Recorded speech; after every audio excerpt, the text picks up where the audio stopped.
संस्कृति पर और रोम की संस्कृति पर। वे कैसे इसको बर्दाश्त कर पाएंगे? क्यों पड़ी? 1526 में जब का समाधान हो गया, यह है डबल इंजन सरकार की ताकत। बहनों और भाइयों, मैं तो आपसे कहने के लिए एक बात कहने के लिए आया हूं।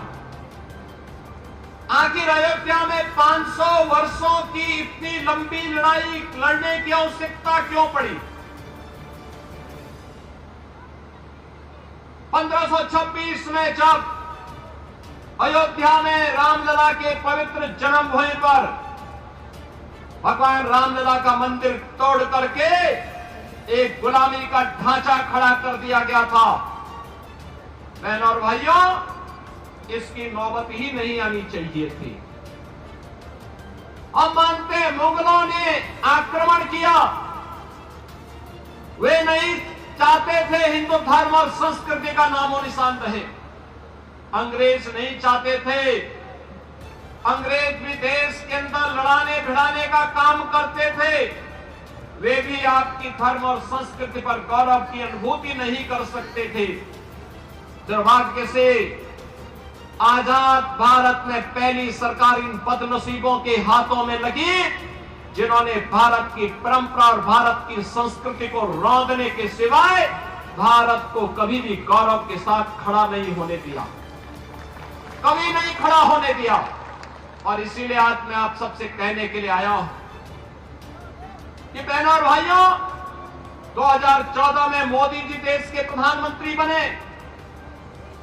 2017 में उत्तर प्रदेश में भारतीय जनता पार्टी की सरकार बनी और उत्तर प्रदेश में डबल इंजन की सरकार जब बनी और डबल स्पीड से चलना प्रारंभ हुई, मात्र 2 वर्ष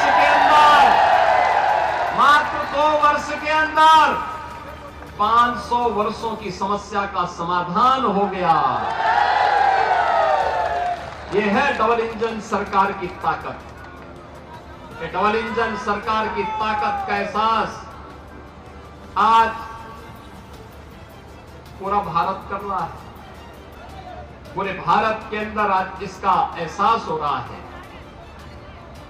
लेकिन 140 करोड़ भारतवासी गौरवान्वित हैं, खुश हैं, प्रसन्न हैं, लेकिन कांग्रेस को इससे भी पीड़ा है।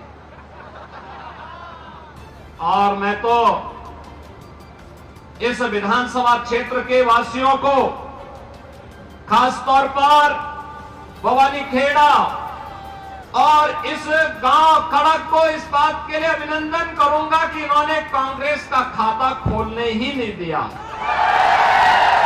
कभी नहीं खोलने दिया। क्योंकि यहां के बहादुर लोग जानते हैं कि लोग जब भी कांग्रेस के लोग आएंगे देश के साथ गद्दारी करेंगे। इन्होंने अपने राजनीतिक स्वार्थ के लिए देश का विभाजन किया, देश के अंदर हिंदू मानबिंदुओं के साथ खिलवाड़ किया, तुष्टीकरण की हदों को पार किया, विकास के नाम पर केवल अपने घर को भरते रहे और भारत की संस्कृति को, भारत की परंपरा को पोषने के सिवाय भारतवासियों को इन्होंने कोई भी ऐसा क्षण उपलब्ध कराने के लिए कभी प्रयास नहीं किया जिस पर हर भारतवासी गौरव के साथ आगे बढ़ सके।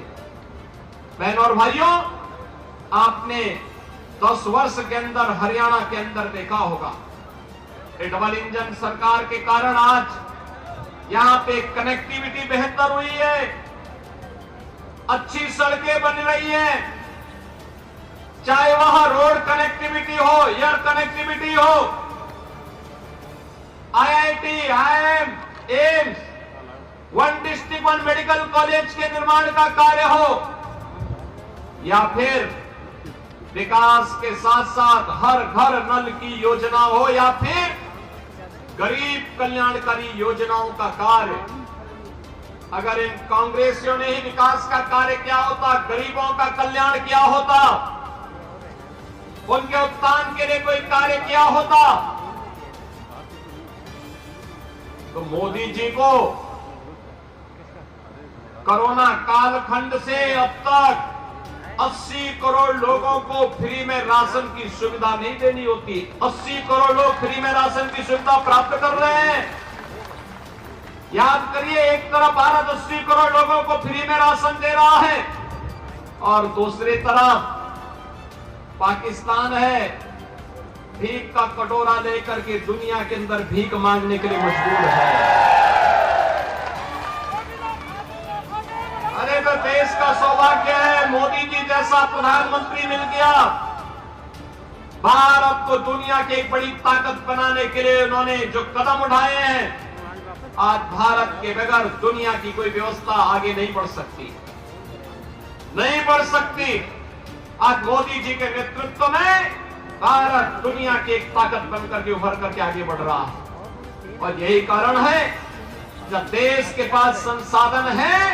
ये कांग्रेस के लोग तो कहते थे कि देश के संसाधनों पर पहला अधिकार मुसलमान का होगा, लेकिन मोदी जी ने कहा नहीं, देश के संसाधन पर पहला अधिकार गरीब का होगा, कमजोर का होगा, वंचित का होगा, दलित का होगा, पिछड़ों का होगा, दलितों का होगा।